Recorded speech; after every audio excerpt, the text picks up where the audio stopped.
Hello and welcome to a Taylor's Tales podcast. This is Chris's Corner. I'm your host Chris Taylor and welcome back to a brand new episode. This week we're going to be starting off the podcast by talking about, of course, it's back, Bleach, the 1,000-Year Blood War Arc, Part 2.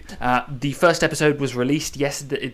As of releasing this episode, it will be yesterday, the 8th of July 2023. And I have just literally an hour ago watched the episode all the way through, and I love it. I love the soundtrack, I love the intro, I love the amount of effort that's being put into the animation at the moment. I also love the idea of, and spoiler alert, chuck that in there, spoiler alert, spoiler alert, spoiler alert. But the most important is that one. It's kind of the grandmama of all the rules. You can't tell someone in the story anything about where the story's going, even if you know some juicy stuff. Uryu going to the other side and joining the Quincy's. For those who aren't aware, who aren't watching Bleach at the moment, go away and watch it right now, you absolute losers. Man, you are one pathetic loser. As you can tell, I'm a big fan of the show. And not only am I a big fan of the show, I'm a big fan of the characters within the show. Specifically, the main characters of Ichigo, Orihime, Chad,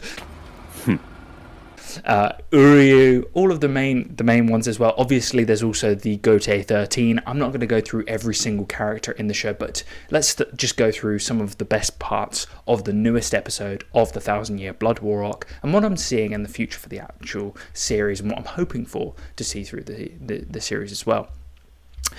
So Uryu joining the Quincy's and joining Yhwach and becoming Yhwach's successor.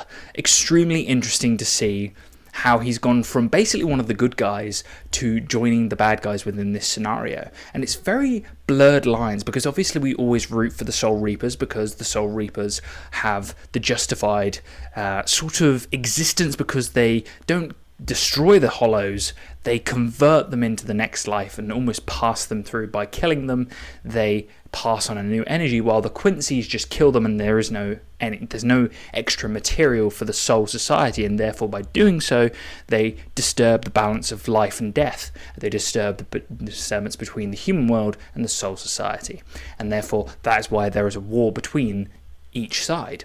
Now, the interesting thing behind this is we don't actually know why Uryu has joined Yhwach. We know that he's a Quincy, he knows this is a group of Quincy's, but there's not really a total understanding of why.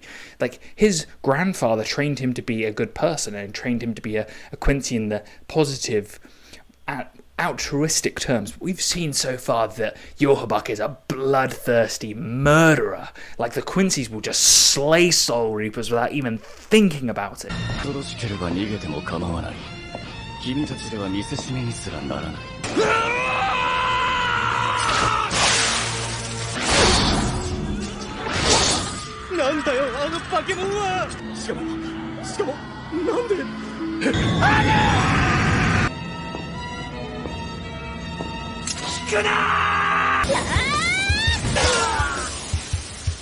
And this is the really interesting thing, is that we've seen up till now throughout the series, throughout 13 seasons, that Uryu does have a moral compass, and so there is to some extent going to be some sort of dichotomy of choosing sides, why he's chosen this, why he's gone from one side to the other, one extreme to another, and also how he plays his part when he's already got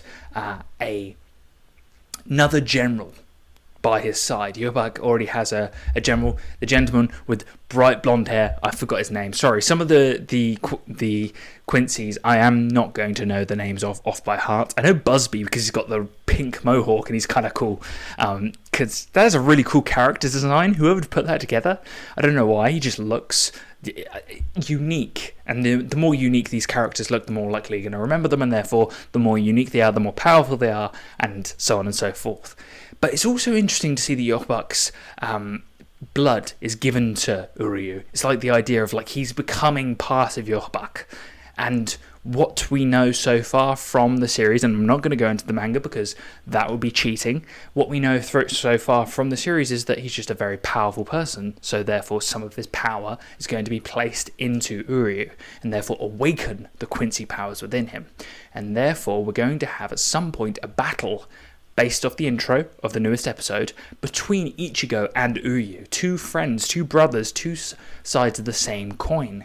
It's going to be an excellent real juxtaposition between the two sides, two brothers, two friends up to this point, who were on the same side for all of the previous seasons, and now we get to see a real interesting battle between. Now, as you can tell from my description, the way I'm going over the details so far, there's not a lot within this episode apart from like a little roundup. Now, at the end of the episode, we do get the intro to the new invasion. The Soul Society gets absorbed into the Quincy world and turns into frost and ice. And this new visual of this beautiful blue sky is taken away with a massive red blotch and is turned into a freezing wasteland. Very interesting and very just unique way of designing a battlefield. And I really like this idea that some of the, for instance, those with ice powers, such as the captain of the 10th squad guard, is going to probably excel within this environment. The same for, not Orihime, I want to say Orihime, it's Rukia. Rukia's power is ice, and therefore she'd probably do very well within this environment. Those who deal with heat as well may find themselves being able to defeat some of the other opponents within this show, and it's going to be very interesting to see how the show's depicted. Yes, I know the manga's going to really be the source of how the show goes, and I know a lot of what's going on behind the scenes, but I'm going to pretend I don't, and I want to pretend like we know nothing about what's coming up next. And this idea of how Ichigo's going to become more powerful by using Ichibei as his mentor and be able to release a new level of power from already where he's been so far. You know, this idea of, like, he achieved, you know, the lieutenant level of Shikai, then he achieved Bankai, then he achieved Hollow Form, then he achieved Beyond Bankai, which was like this last form of Bankai. Mugen. I think it was like Mugen or Mugai. I can't remember the specific name of it. I know, people shouting and screaming at me again. But this idea of the final form of Getsuga Tensho, that was against Aizen. And then from there we've seen a couple of interesting off-the-cuff elements that he turns into, but I'm really interested to see this final form, and I'm interested to see what he does with the double blade look.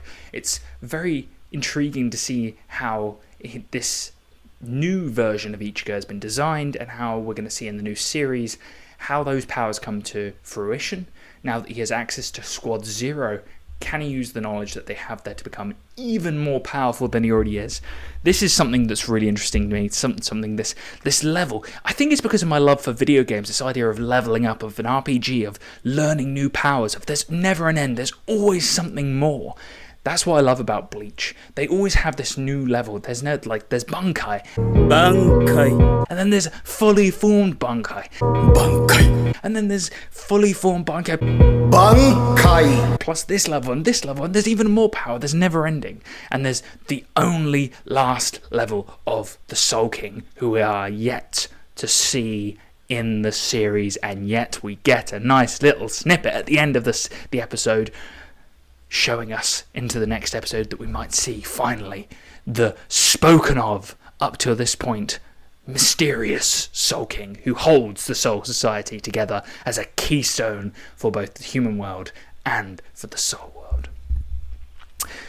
Small things to mention as well. We've got Byakuya Kuchiki back healing from the pool, and I'm absolutely just really excited to see what he does with his Bankai and how he can increase his power. And it was stolen from him, he was beaten to a pulp, his ego's gone, everything's gone.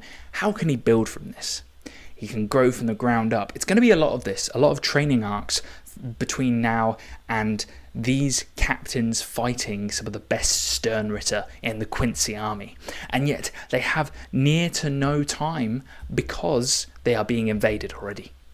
And this is going to be the interesting part. How do these characters quickly become more powerful? How do they get to the next stage? How do they channel their inner demon to become powerful soul reapers who aren't just weak, as the Quincy have shown so far? Really excited, so glad 1000 Year Blood War Part 2 is back. We're July the 8th, July the 9th of the release of this show, and it's gonna, well, I hope you're as excited as I am over the next 13 episodes or more that are going to be within this arc. It's going to be very interesting to see how they break it into 4 parts. So this is the second part of the 4-part series of the 1000 Year Blood War arc, and I'm actually really glad that they did that. It's brought a lot of excitement. If they'd just done it all in one go, the 52 episodes, I think it would have been a little bit rushed. I think it might have put a lot of stress on the animators and all of the other things, and I think they've perfectly paced the episodes. I think sometimes you have to start off with a little bit of a cooler, like they did with this episode, to come in with an absolute bang like they've done with previous episodes and just shock the hell out of the audience. And that's what you want from a series. You don't want to be know-it-all. You want to have a few surprises along the way. So, enough me talking about 1000 Year Blood War arc. For those who are just here for that, thank you for listening. You can now, if you're not interested in anything else, you can now leave. I'm grateful for you being here in the first place. Now, fuck off. And I want to talk, seeing we're speaking about power, speaking about improving, speaking about finding new levels. Very much like the Bleach characters, there's a never-ending element to who we are as human beings. There is a never-ending road to becoming better people, and that's an element within this podcast I talk about regularly, is improving yourself, becoming better. And I've been re-listening to, first I finished Can't Hurt Me by David Goggins, and now I'm listening to No End? Is it No End? No, it's Never Finished. Thank you, Never Finished by David Goggins. I'm listening to the audiobook. I've read both books already, twice, and I'm re-listening to the audiobook for... I finished the audiobook for Can't Hurt Me, and I'm listening to the audiobook for Never Finished for the first time. And I signed up for Audible. I realised something recently. I was talking to one of my best friends, Alex Young, on the phone today, about how we struggle with this dopamine addiction of our phone, and how we struggle to read. And I'm trying my best to read as much as I can. My current book is rereading Kitchen Confidential. And the reason why I'm rereading a lot of stuff is because I'm finding it difficult to find books that are really catching my eye. And I have tried new books. I bought like 3 new books back in January, and I read one of them, and I'd already knew the concept behind it a little bit, so it was easier to get through. But some of the others, they just weren't drawing me in. And I think I need to execute that rule of, if you aren't drawn in immediately by it, like I am with Kitchen Confidential, and like I am with a lot of the other books that I already own and have already read, then it's probably best to just put it down, put it away, and it goes on the bottom shelf down there, the disgusting shelf of I don't like you. And for me, I don't want to waste my time anymore on books that I'm kind of forcing myself to read. I know it's really good to read, and I know it's pushing myself, but I also find myself struggling to find the motivation to really get through it. Like in the mornings, I love reading. That's probably the best time for me to read. And if I've just been to the gym, then I'll come back, I'll be sweaty, I'll shower, and I need to get into that routine again.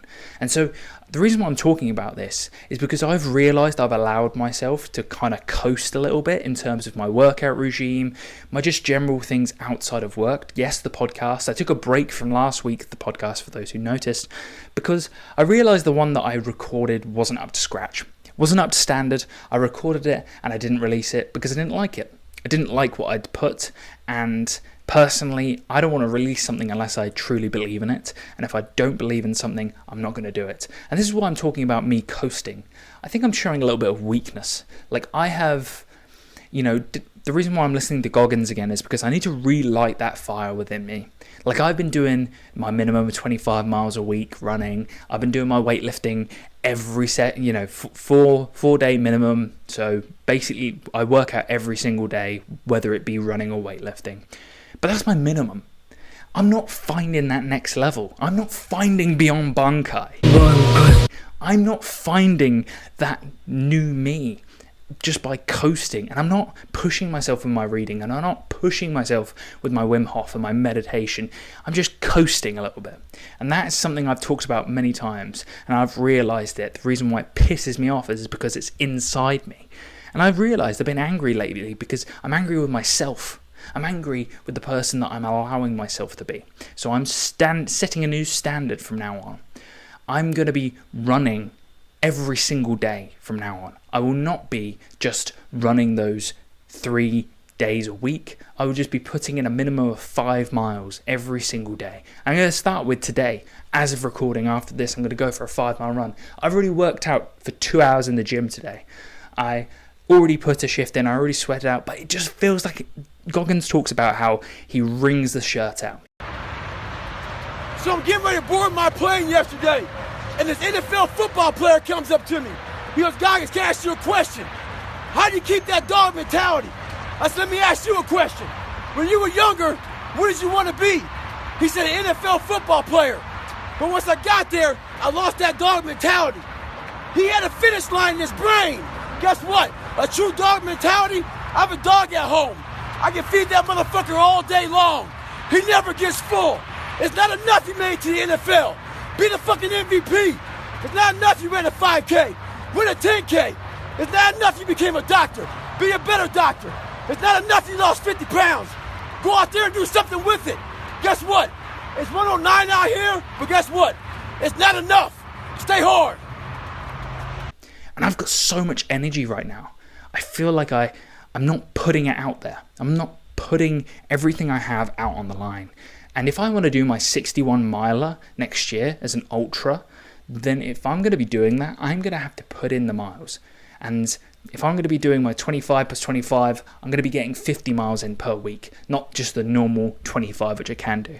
It means I'm going to have to stretch more. It means I'm going to have to be really careful in terms of what I'm doing in the gym. And it's going to have to be even more focusing on becoming the better version of myself. And I don't know about you, but maybe you found yourself in a little bit of a rut and you've allowed yourself to sit within comfort, to sit within, even like me, the standard, the normal standard. You've set a basic standard, the baseline, and you want to push yourself just that little bit further. And for me personally, I'm stretching out. I love stretching at the moment. It's really providing me with a realization of how tight I've allowed myself to get. And that means where I'm doing quite exhaustive, quite intense workouts in the gym where I'm lifting heavy weights and it's just like putting a strain on my body. And then the running as well is contracting the muscles within. And so I have to make sure that I'm flexing them out as well. So before I go for the runs, I'm going to be making sure that I stretch out for at least half an hour before I do it, so that I allow my body to not tighten up like a ball. And where I've got injured before is because I've been doing too much too quickly. Now I know for a fact a 5-mile run for me is easy.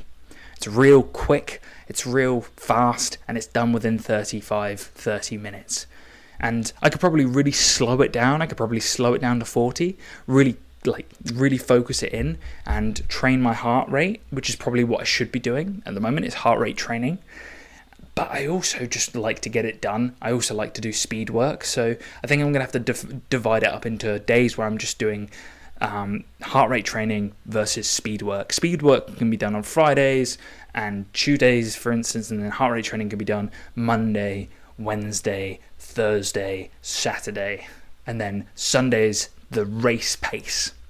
So I think I need to get back into that regime of setting the standard within Runkeeper, which is the app that I use, which I've been using for years, since 2014, 2015, but it hasn't recorded all the miles that I've done since then because I've switched accounts. So there's like 5,000 miles recorded on it at the moment, but I've done more. But yeah, I want to increase. I think this isn't motivation. I just want to set a new standard for myself. Yes, I can always come back to the baseline, but there's something more. And I don't know about you, but when I listen to Goggins, when I listen to other people, when I listen to my best mate Ali, and just like here, I'm inspired by the way he's pushing himself. I'm inspired by my friends. I'm inspired by the people around me who are just going that extra mile. And I need to do that. If my friend Ali has a son, he has so much going for him. And I know he doesn't want me to talk about this in this way, so I will keep it as short as possible. But like, damn, if he can do that, then what the fuck am I doing? Like, Jesus. It's embarrassing. It's embarrassing for me. It's like, I need to push myself harder. And for me, I don't know about you, I hope you can relate. Because I'm looking for people like that. I think the one thing that I'm realizing more and more as I get older is how I'm not like everybody else. Everyone else is happy to coast. Everyone is happy to just work out when it suits them, run when it suits them, chat at the gym, chat and not work out, and not go friggin' hard, and not push themselves. That's fine. But I've got to live with that. I've got to live with the fact that I can't force the world to be the way I want it to be, and I can't allow myself to start becoming me. It must be outside the bubble. It must be understanding everybody around me, and understanding that, yeah, not everyone's like you, but that doesn't mean everyone wants to be like you, and not everyone wants to do the things you want to do, and that's fine.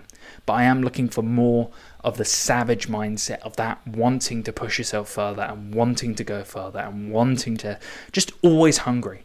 That's what I am. I'm always hungry. I'm hungry for life. I'm hungry for achievement. I'm hungry for the little things in life. I'm hungry for food. I'm hungry for energy. And I don't know how many people can relate to that. How many people can know that in their past they didn't push themselves hard enough, and now they get to this point in their life from age 23 onwards where they've just become a monster in terms of just mental toughening of again, and it will go on forever. That's the scary thing about life, my friend. That is a scary thing, right? And that's what fatigues me. People go, man, why don't you ever smile? There's no fucking end, my friend. There's no end. There's no end. Now, I know for a fact that my baseline that I've built so far to many other people is probably a little bit extreme, but for me it's not enough. You know, the saying of what Goggin says is like becoming uncommon amongst uncommon people. If I want to do that, I've got to take it further. I've got to take it higher. I need to push myself even beyond that. And that means doing some stuff that's going to be painful. It's going to be tough. It's going to be a lot of like time in the darkness, time in the abyss, time within the zone. But if I'm going to be running ultras, and if I'm going to be running another marathon, another few marathons I imagine, then this is the way forward. This is the way. This is the way. This is the way. This is the way. This is the way. Yeah, so I don't know, man. I just feel there's something more, and I have to do it. I don't want to cycle, because cycling to me, meh, boring. It's just like I have to buy a bike, and then I have to learn how to repair it, and then I have to do all that crap, and no. But I know I can run. I've got a pair of trainers. I've got some shorts. I'm ready to rock and roll. Like, that's how it works. Same with weightlifting. I have a gym. I can go there. I can do so many different types of workouts. One of the things that I found today that was really interesting is I was using the squat rack bar as a pull-up bar, and my God, is that friggin' like so much better to do pull-ups on. I feel so much stronger on doing those pull-ups on that bar. Maybe because it just has no give, and there's none of those like. There's no grips on it, and therefore it just feels so much better to do pull-ups on. It takes me back to the old days of my old gym I went to back in like 2018, and it just like put like how I first built the calluses on my hands was from one of those really tough bars, and it just brings me back to those old days of where I just do chin-ups, pull-ups, chin-ups, pull-ups until my arms gave out, and it's like, yeah, baby, I'm back. Yeah, buddy. Gotta get geek, baby. And I was like, yes, and I felt it, and I felt like I could do muscle ups within it. That's like I was pulling myself so far over the bar that I was like, oh shit, I'm going close too far. I was like, damn. And you just feel it, and you don't need to go any further. But yeah, the new training for pull-ups for me is going to be, I think the The power towel that I have in my apartment has really built me up for that, where it's just like a really shit grip. In terms of like, after a while you can just feel the pain within your hands. And then you've also got the fact that it's really shaky, it's not attached to anything, it's just like self-sustaining almost, so you have to depend on that strength. And then that to me is just kind of, you know, it's there, it is what it is. You can't always have the best of the best of the best. Sometimes you need to focus in on what you have than what you want. But little things like that, having a really cool pull-up bar, a new way of doing things, and improving my workout regimes.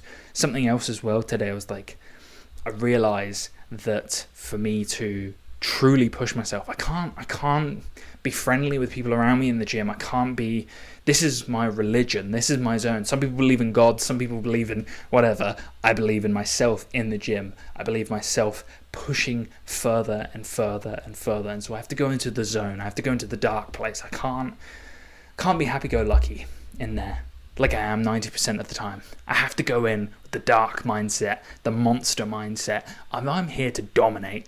You know, the Lord of the Rings, dominate and destroy all life. He poured his cruelty, his malice, and his will to dominate all life. One ring to rule them all. One man to rule them all. One ring to bind them in the darkness. Like, it's that mindset. Because you can't, I don't know, man. Like, if you go in that weak-ass fucking mindset of, like, I'm going to be on my phone the entire time at the gym, it's like, what's the point of being there? Like, a lot of people talk about how the gym's like, oh, I have to force myself to go. I'm like, nah, man. If I don't go, I'll be thinking about it the entire fucking day. And that's, to many people, psychotic, you know, whatever, call me whatever you like. I've heard everything. And I think this is why I am the way I am. As soon as you've heard what people have to say, there's so many things they can say. And after a while, they run out. And there's nothing worse than thinking you care. We all care at some extent, but you have to push yourself to the point that you are going to die one day and know that you have to live with what you've done. Boom. Memento mori. You will die. And based off that, what are you going to do about it? This has been the Taylor's Tales podcast. This has been Chris's Corner. I've been your host, Chris Taylor. And as always, I hope to see you this time next week. Bye now. You spin me right round, baby, right round. Rotors are good, sir.